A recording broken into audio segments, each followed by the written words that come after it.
Vous écoutez Radio Air Libre. Dans la série Les Maudits, l'émission d'aujourd'hui sera consacrée à la vision de l'instruction, de l'éducation par Mikhail Bakounine, le grand anarchiste russe.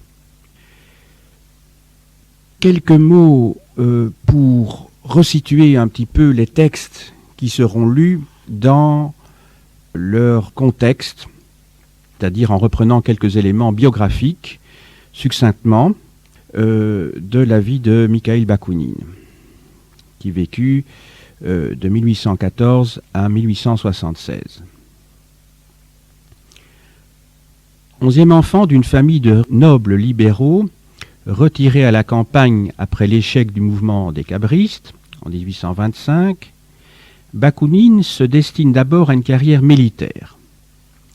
En 1834, il démissionne et suit des cours à l'université de Moscou. Il découvre la philosophie allemande, Fichte et Hegel. En 1840, il est en Allemagne. Il habite à Dresde avec le poète Herwegh, puis le musicien Reichel. Bakounine s'installe à Zurich en 1843. Il y fréquente l'ouvrier communiste Weitling. La police arrête ce dernier.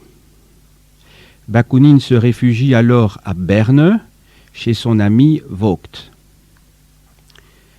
La police russe lui créant des difficultés, il se rend à Bruxelles, puis à Paris, de 1844 à 1848. Ici, il fait la connaissance de Marx, Leroux, Proudhon, Lamennais et Georges Sand. Sommé par le gouvernement tsariste de rentrer en Russie, il refuse d'obtempérer. « Je n'ai plus de patrie, déclare-t-il, depuis que j'ai renoncé à la mienne. » Le 29 novembre 1847, il participe à un banquet organisé par des Polonais. Il y prononce un discours retentissant. Ceci lui vaut l'expulsion. Mais la révolution de 1848 éclate et Bakounine y participe. Comme l'insurrection gagne l'Allemagne, il décide d'y aller. À Dresde, en mai 1849, il est sur les barricades. Son ami, le musicien Richard Wagner, s'y trouve aussi. Pris et condamné, Bakounine est livré à la police russe, 1850. En prison, il écrit au tsar.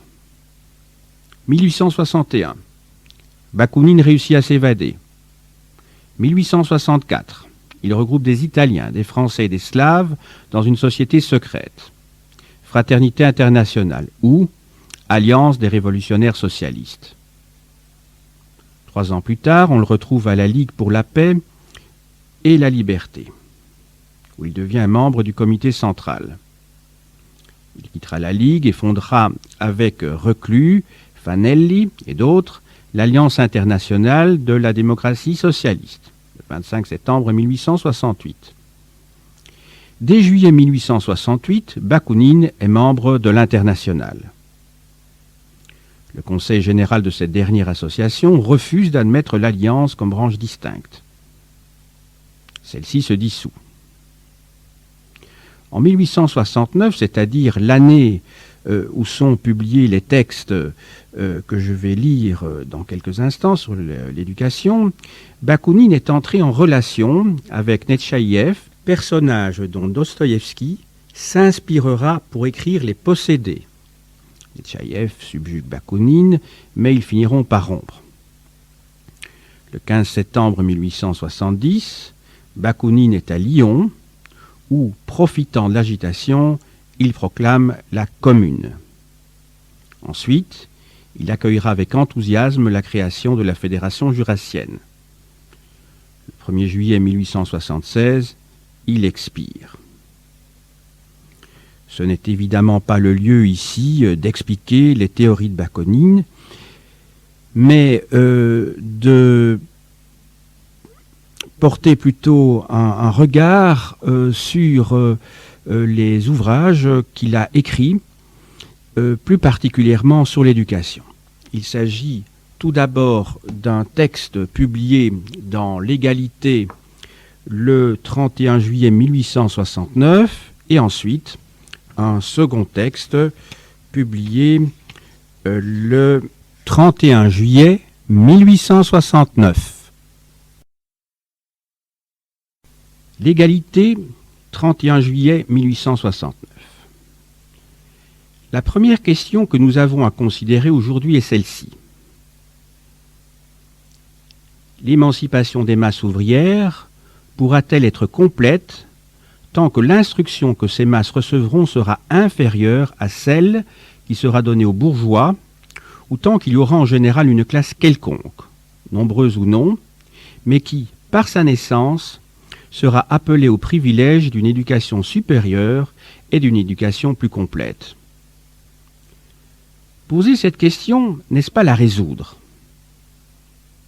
N'est-il pas évident qu'entre deux hommes, doués d'une intelligence naturelle à peu près égale, celui qui saura davantage, dont l'esprit se sera plus élargi par la science et qui, ayant mieux compris l'enchaînement des faits naturels et sociaux, ou ce que l'on appelle les lois de la nature et de la société, saisira plus facilement et plus largement le caractère du milieu dans lequel il se trouve, que celui-ci, disons-nous, s'y sentira plus libre, qu'il sera pratiquement aussi habile et plus puissant que l'autre. Celui qui sait davantage dominera naturellement celui qui saura moins. Et n'exista-t-il d'abord entre deux classes que cette seule différence d'instruction et d'éducation? Cette différence produirait en peu de temps toutes les autres. Le monde humain se retrouverait à son point actuel, c'est-à-dire qu'il serait divisé de nouveau en une masse d'esclaves et un petit nombre de dominateurs, les premiers travaillant comme aujourd'hui pour les derniers. On comprend maintenant pourquoi les socialistes bourgeois ne demandent que de l'instruction pour le peuple, un peu plus qu'il en a maintenant, et que nous, démocrates socialistes, nous demandons pour lui l'instruction intégrale, toute l'instruction, aussi complète que la comporte la puissance intellectuelle du siècle, afin qu'au-dessus des masses ouvrières, il ne puisse se trouver désormais aucune classe qui puisse en savoir davantage et qui précisément, parce qu'elle saura davantage, puisse les dominer et les exploiter. Les socialistes bourgeois veulent le maintien des classes, chacune devant représenter, selon eux, une différente fonction sociale. L'une, par exemple, la science, et l'autre, le travail manuel. Et nous voulons, au contraire, l'abolition définitive et complète des classes, l'unification de la société et l'égalisation économique et sociale de tous les individus humains sur la Terre. Ils voudraient, tout en les conservant, amoindrir, adoucir et enjoliver l'inégalité et l'injustice, ces bases historiques de la société actuelle, et nous voulons les détruire. D'où il résulte clairement qu'aucune entente, ni conciliation, ni même coalition entre les socialistes bourgeois et nous n'est possible. Mais, dira-t-on, c'est l'argument qu'on nous oppose le plus souvent et que messieurs les doctrinaires de toutes les couleurs considèrent comme un argument irrésistible. Mais il est impossible que l'humanité tout entière s'adonne à la science. Elle mourrait de faim. Il faut donc que, pendant que les uns étudient, les autres travaillent, afin de produire des objets nécessaires à la vie, pour eux-mêmes d'abord, et ensuite aussi pour les hommes qui se sont voués exclusivement aux travaux d'intelligence. Car les hommes ne travaillent pas seulement pour eux-mêmes. Leurs découvertes scientifiques, outre qu'elles élargissent l'esprit humain, s'appliquant à l'industrie et à l'agriculture, et, en général, à la vie politique et sociale, n'améliore-t-elle pas la condition de tous les êtres humains sans aucune exception? Leur création artistique n'ennoblisse-t-elle pas la vie de tout le monde? Mais non, pas du tout. Et le plus grand reproche que nous ayons adressé à la science et aux arts, c'est précisément de ne répandre leurs bienfaits et de n'exercer leur influence salutaire que sur une proportion très minime de la société, à l'exclusion et par conséquent aussi au détriment de l'immense majorité.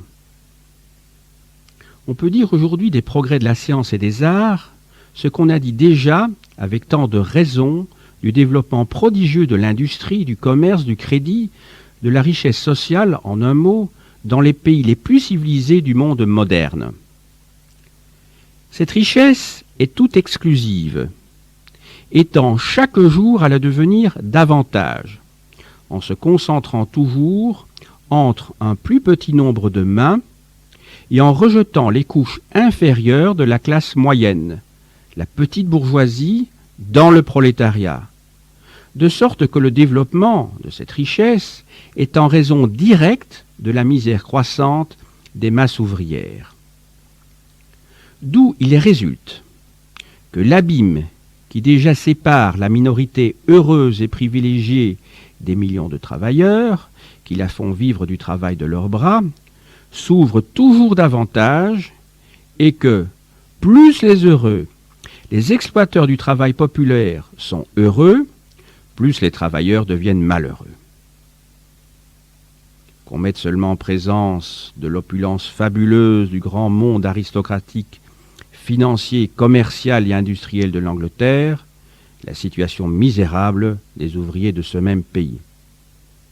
Qu'on relise la lettre si naïve et si déchirante écrite tout dernièrement par un intelligent et honnête orfèvre de Londres, Walter Dungan, qui vient de s'empoisonner volontairement avec sa femme et ses 6 enfants, seulement pour échapper aux humiliations de la misère et aux tortures de la faim.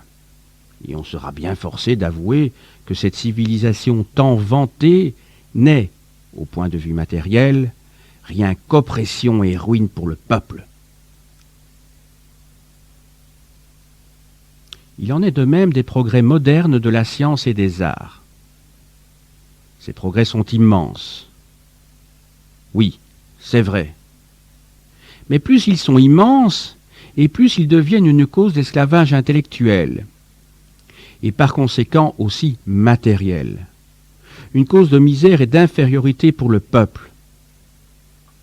Car ils élargissent toujours davantage l'abîme qui sépare déjà l'intelligence populaire de celle des classes privilégiées.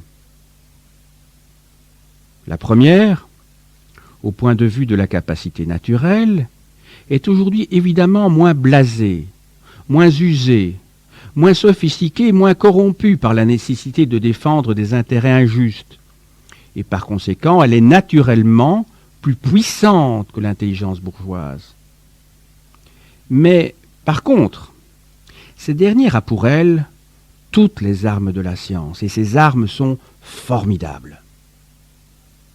Il arrive très souvent qu'un ouvrier fort intelligent est forcé de se taire devant un sot savant qui le bat, non par l'esprit qu'il n'a pas, mais par l'instruction dont l'ouvrier est privé, et qu'il a pu recevoir, lui, parce que, pendant que sa sottise se développait scientifiquement dans les écoles, le travail de l'ouvrier l'habillait, le logeait, le nourrissait, et lui fournissait toutes les choses, maîtres et livres, nécessaires à son instruction.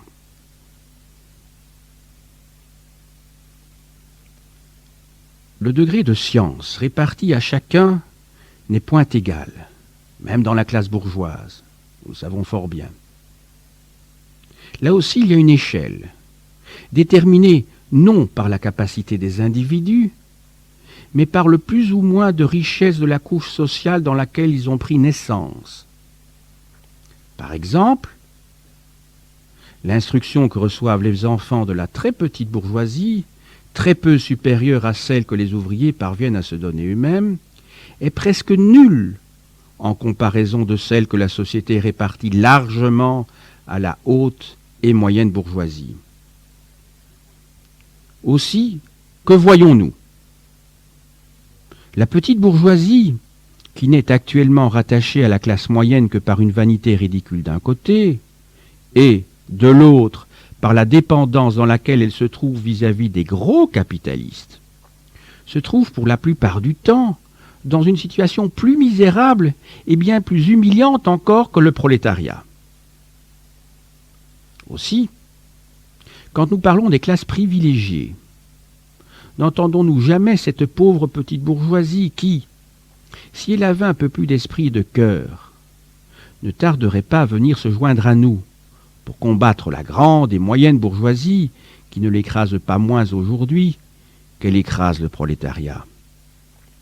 Et si le développement économique de la société allait continuer dans cette direction encore une dizaine d'années, ce qui nous paraît d'ailleurs impossible, nous verrions encore la plus grande partie de la bourgeoisie moyenne tomber dans la situation actuelle de la petite bourgeoisie d'abord, pour aller se perdre un peu plus tard dans le prolétariat, toujours grâce à cette concentration fatale de la richesse en un nombre de mains de plus en plus restreint. Ce qui aurait pour résultat infaillible de partager le monde social définitivement en une petite minorité excessivement opulente, savante, dominante, et une immense majorité de prolétaires misérables, ignorants et esclaves. Il est un fait qui doit frapper tous les esprits consciencieux, tous ceux qui ont à cœur la dignité humaine, la justice, c'est-à-dire la liberté de chacun dans l'égalité et par l'égalité de tous. C'est que toutes les inventions de l'intelligence, toutes les grandes applications de la science à l'industrie, au commerce et généralement à la vie sociale n'ont profité jusqu'à présent qu'aux classes privilégiées, aussi bien que la puissance des États, ces protecteurs éternels de toutes les iniquités politiques et sociales, jamais aux masses populaires. Nous n'avons qu'à nommer les machines pour que chaque ouvrier et chaque partisan sincère de l'émancipation du travail nous donne raison.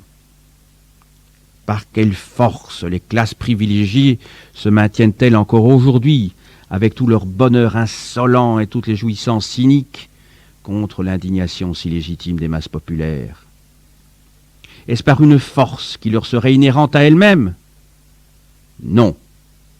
C'est uniquement par la force de l'État, dans lequel d'ailleurs leurs enfants remplissent aujourd'hui, comme ils l'ont fait toujours, toutes les fonctions dominantes, et même toutes les fonctions moyennes et inférieures, moins celles des travailleurs et des soldats. Et qu'est-ce qui constitue aujourd'hui principalement toute la puissance des États? C'est la science. Oui, c'est la science. Science de gouvernement, d'administration et science financière. Science de tondre les troupeaux populaires sans trop les faire crier. Et quand ils commencent à crier, science de leur imposer le silence, la patience et l'obéissance par une force scientifiquement organisée. Science de tromper, de diviser les masses populaires, de les maintenir toujours dans une ignorance salutaire, afin qu'elles ne puissent jamais, en s'entraidant et en réunissant leurs efforts, créer une puissance capable de les renverser. Science militaire avant tout, avec toutes ces armes perfectionnées et ces formidables instruments de destruction qui font merveille. Science du génie enfin, celle qui a créé les bateaux à vapeur, les chemins de fer et les télégraphes. Les chemins de fer qui, utilisés par la stratégie militaire, déculpent la puissance défensive et offensive des États. Et les télégraphes, qui en transformant chaque gouvernement en une briarée à 100, à 1000 bras, lui donnent la possibilité d'être présent, d'agir et de saisir partout, créer des centralisations politiques les plus formidables qui aient jamais existé au monde. Qui peut donc nier que tous les progrès de la science, sans aucune exception, n'aient tourné jusqu'ici qu'à l'augmentation de la richesse des classes privilégiées et de la puissance des États, au détriment du bien-être et de la liberté des masses populaires, du prolétariat? Mais, objectera-t-on, est-ce que les masses ouvrières n'en profitent pas aussi? Ne sont-elles pas beaucoup plus civilisées dans notre siècle qu'elles ne l'étaient dans les siècles passés? À ceci, nous répondrons par une observation de Lassalle, le célèbre socialiste allemand. Pour juger des progrès des masses ouvrières, au point de vue de leur émancipation politique et sociale, il ne faut point comparer leur état intellectuel dans le siècle présent avec leur état intellectuel dans les siècles passés. Il faut considérer si, à partir d'une époque donnée, la différence qui avait existé alors entre elles et les classes privilégiées, ayant été constatée, elles ont progressé dans la même mesure que ces dernières. Car s'il y a eu égalité dans ces deux progrès prospectifs, la distance intellectuelle qui les sépare aujourd'hui du monde privilégié sera la même. Si le prolétariat progresse davantage et plus vite que les privilégiés, cette distance sera devenue nécessairement plus petite.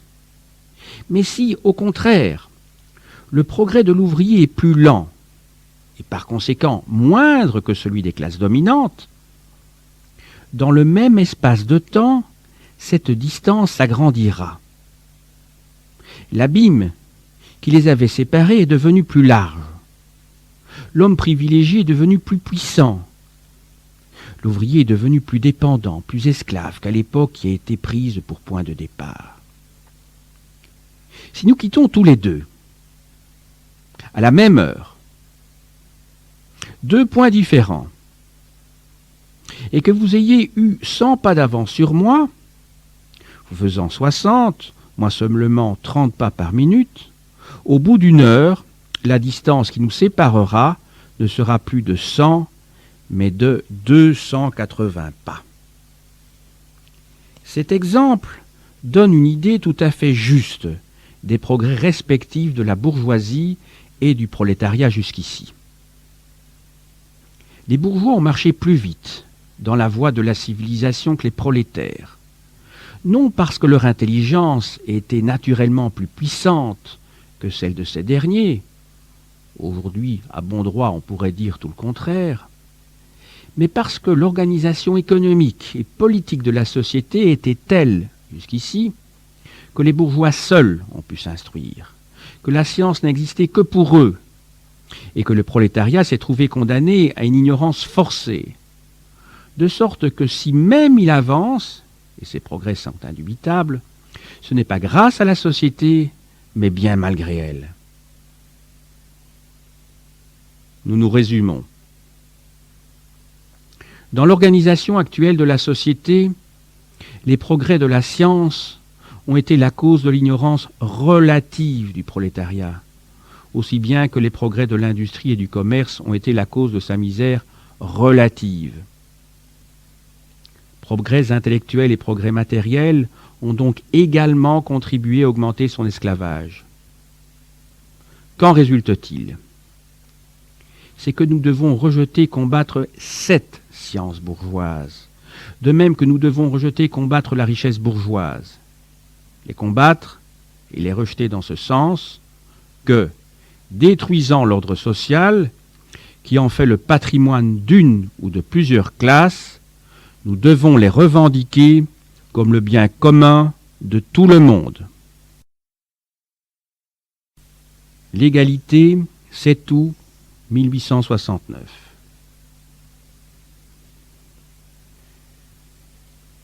Nous avons démontré que, tant qu'il y aura 2 ou plusieurs degrés d'instruction pour les différentes couches de la société, il y aura nécessairement des classes, c'est-à-dire des privilèges économiques et politiques pour un petit nombre d'heureux, et l'esclavage et la misère pour le plus grand nombre.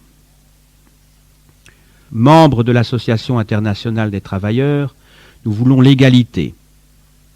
Et parce que nous la voulons, nous devons vouloir aussi l'instruction intégrale, égale pour tout le monde.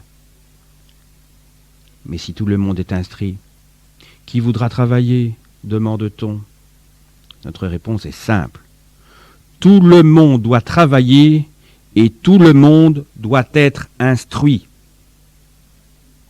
À ceci, on répond fort souvent que ce mélange du travail industriel avec le travail intellectuel ne pourra avoir lieu qu'au détriment de l'un et de l'autre. Les travailleurs feront de mauvais savants et les savants ne seront jamais que de bien tristes ouvriers. Oui, dans la société actuelle, où le travail manuel aussi bien que le travail de l'intelligence sont également faussés par l'isolement tout artificiel auquel on les a condamnés tous les deux. Mais nous sommes convaincus que dans l'homme vivant et complet, chacune de ces deux activités, musculaire et nerveuse, doit être également développée et que, loin de se nuire mutuellement, chacune doit appuyer, élargir et renforcer l'autre. La science du savant deviendra plus féconde, plus utile et plus large quand le savant n'ignorera plus le travail manuel et le travail de l'ouvrier instruit sera plus intelligent et par conséquent plus productif que celui de l'ouvrier ignorant. D'où il suit que, dans l'intérêt même du travail, aussi bien que dans celui de la science, il faut qu'il n'y ait plus ni ouvriers ni savants, mais seulement des hommes. Il en résultera ceci, que les hommes qui, par leur intelligence supérieure, sont aujourd'hui entraînés dans le monde exclusif de la science, et qui, une fois établis dans ce monde, cédant à la nécessité d'une position toute bourgeoise, font tourner toutes leurs inventions à l'utilité exclusive de la classe privilégiée, dont ils font eux-mêmes partie. Que ces hommes, une fois qu'ils deviendront réellement solidaires de tout le monde, solidaires, non en imagination ni en parole seulement, mais dans le fait, par le travail, feront tourner tout aussi nécessairement les découvertes et les applications de la science à l'utilité de tout le monde, et avant tout à l'allègement et à l'ennoblissement du travail, cette base, la seule légitime et la seule réelle de l'humaine société. Il est possible, et même très probable, qu'à l'époque de transition plus ou moins longue qui succédera naturellement à la grande crise sociale, les sciences les plus élevées tomberont considérablement au-dessous de leur niveau actuel. Comme il est indubitable aussi que le luxe et tout ce qui constitue les raffinements de la vie devra disparaître de la société pour longtemps et ne pourra reparaître non plus comme jouissance exclusive, mais comme un ennoblissement de la vie de tout le monde, que lorsque la société aura conquis le nécessaire pour tout le monde. Mais cette éclipse temporaire de la science supérieure sera-t-elle un si grand malheur? Ce qu'elle perdra en élévation sublime, ne le gagnera-t-elle pas en élargissant sa base? Sans doute il y aura moins de savants illustres, mais en même temps il y aura infiniment moins d'ignorants. Il n'y aura plus ces quelques hommes qui touchent les cieux, mais par contre, des millions d'hommes aujourd'hui avilis, écrasés, marcheront humainement sur la terre. Point de demi-dieux, point d'esclaves. Les demi-dieux et les esclaves s'humaniseront à la fois, les uns en descendant un peu, les autres en montant beaucoup. Il n'y aura donc plus de place, ni pour la divinisation, ni pour le mépris. Tous se donneront la main et, une fois réunis, tous marcheront avec un entrain nouveau à de nouvelles conquêtes, aussi bien dans la science que dans la vie. Loin donc de redouter cette éclipse, d'ailleurs tout à fait momentanée de la science, nous l'appelons au contraire de tous nos vœux, puisqu'elle aura pour effet d'humaniser les savants et les travailleurs à la fois, de réconcilier la science et la vie. Et nous sommes convaincus qu'une fois cette base nouvelle conquise, les progrès de l'humanité, tant dans la science que dans la vie, dépasseront bien vite tout ce que nous avons vu et tout ce que nous pouvons imaginer aujourd'hui. Mais ici se présente une autre question. Tous les individus sont-ils également capables de s'élever au même degré d'instruction?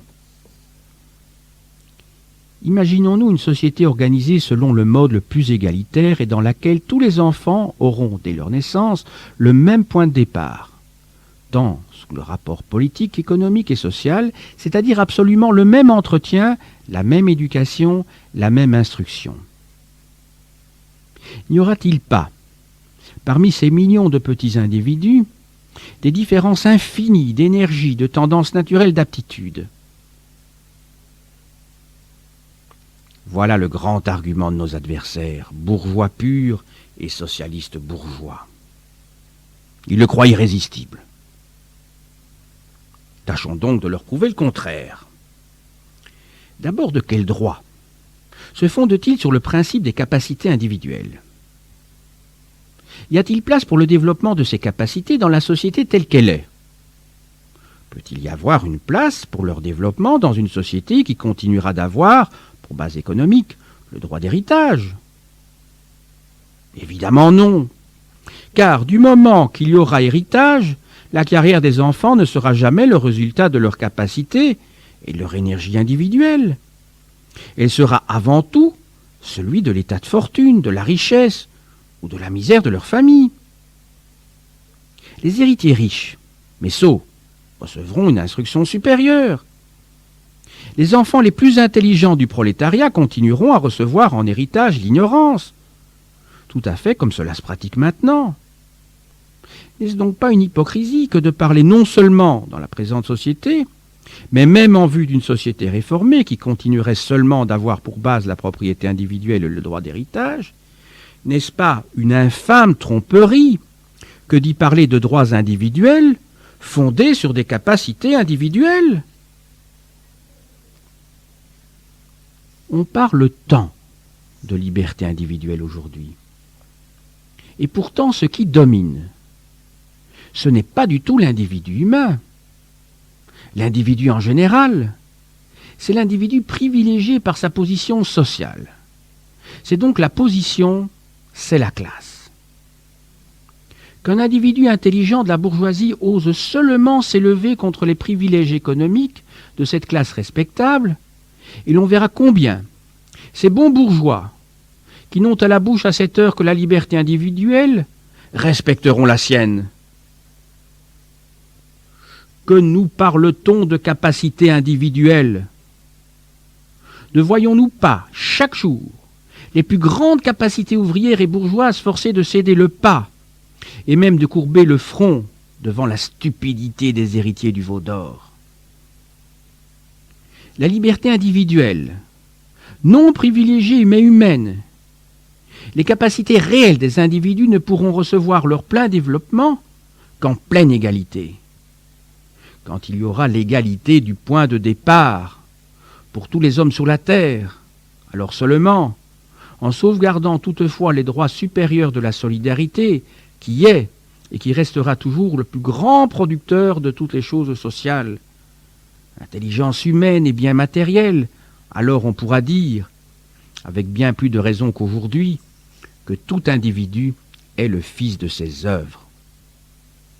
D'où nous concluons que, pour que les capacités individuelles prospèrent et ne soient plus empêchées de porter tous leurs fruits, il faut avant tout que tous les privilèges individuels, tant politiques qu'économiques, c'est-à-dire toutes les classes, soient abolis. Il faut la disparition de la propriété individuelle et du droit d'héritage, il faut le triomphe économique, politique et social de l'égalité. Mais une fois l'égalité triomphante et bien établie, n'y aura-t-il plus aucune différence entre les capacités et les degrés d'énergie des différents individus? Il y en aura, pas autant qu'il en existe aujourd'hui peut-être, mais il y en aura toujours sans doute. C'est une vérité passée en proverbe et qui probablement ne cessera jamais d'être une vérité. Qu'il n'y a point sur le même arbre deux feuilles qui soient identiques. À plus forte raison, sera-ce toujours vrai par rapport aux hommes, les hommes étant des êtres beaucoup plus complexes que les feuilles. Mais cette diversité, loin d'être un mal, est au contraire, comme l'a fort bien observé le philosophe allemand Feuerbach, une richesse de l'humanité. Grâce à elle, l'humanité est un tout collectif, dans lequel chacun complète tous et a besoin de tous. De sorte que cette diversité infinie des individus humains est la cause même, la base principale de leur solidarité, un argument tout puissant en faveur de l'égalité.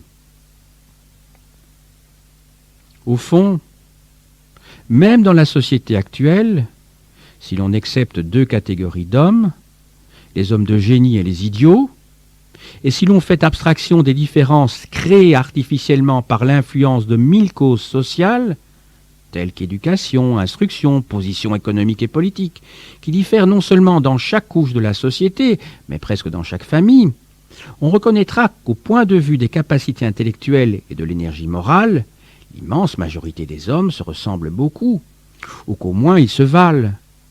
La faiblesse de chacun sous un rapport étant presque toujours compensée par une force équivalente sous un autre rapport, de sorte qu'il devient impossible de dire qu'un homme pris dans cette masse soit beaucoup au-dessus ou au-dessous de l'autre.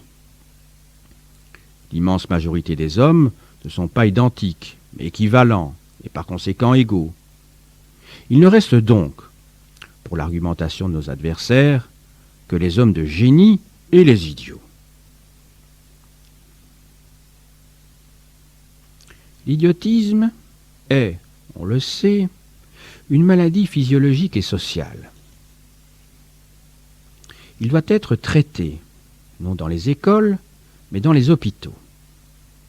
Et l'on a droit d'espérer que l'introduction d'une hygiène sociale plus rationnelle et surtout plus soucieuse de la santé physique et morale des individus que celle d'aujourd'hui, et l'organisation égalitaire de la nouvelle société, finiront par faire complètement disparaître de la surface de la Terre cette maladie si humiliante pour l'espèce humaine.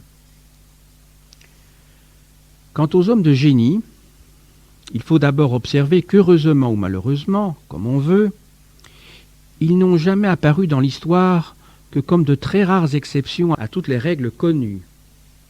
Et on n'organise pas les exceptions. Espérons toutefois que la société à venir trouvera, dans l'organisation réellement démocratique et populaire de sa force collective, le moyen de rendre ces grands génies moins nécessaires, moins écrasants et plus réellement bienfaisants pour tout le monde. Car il ne faut jamais oublier le mot profond de Voltaire: il y a quelqu'un qui a plus d'esprit que les grands génies, c'est tout le monde. Il ne s'agit donc plus que d'organiser ce tout le monde, par la plus grande liberté fondée sur la plus complète égalité économique, politique et sociale, pour qu'il n'ait plus rien à craindre des velléités dictatoriales et de l'ambition despotique des hommes de génie. Quant à produire des hommes de génie par l'éducation, il ne faut pas y penser. D'ailleurs, de tous les hommes de génie connus, aucun ou presque qu'aucun ne s'est manifesté comme tel dans son enfance, ni dans son adolescence, ni même dans sa première jeunesse. Ils ne se sont montrés tels que dans la maturité de leur âge, et plusieurs n'ont été reconnus qu'après leur mort, tandis que beaucoup de grands hommes manqués, qui avaient été proclamés pendant leur jeunesse pour des hommes supérieurs, ont fini leur carrière dans la plus complète nullité. Ce n'est donc jamais dans l'enfance, ni même dans l'adolescence, qu'on peut déterminer les supériorités et les infériorités relatives des hommes, ni le degré de leur capacité, ni leur penchant naturel. Toutes ces choses ne se manifestent et ne se déterminent que par le développement des individus et, comme il y a des natures précoces et d'autres fort lentes, quoique nullement inférieures et souvent même supérieures, il est évident qu'aucun professeur, aucun maître d'école ne pourra jamais préciser d'avance la carrière et le genre d'occupation que les enfants choisiront lorsqu'ils seront arrivés à l'âge de la liberté. D'où il résulte que la société, sans aucune considération pour la différence réelle ou fictive des penchants et des capacités, et n'ayant aucun moyen pour déterminer ni aucun droit de fixer la carrière future des enfants, doit à tous, sans exception, une éducation et une instruction absolument égales.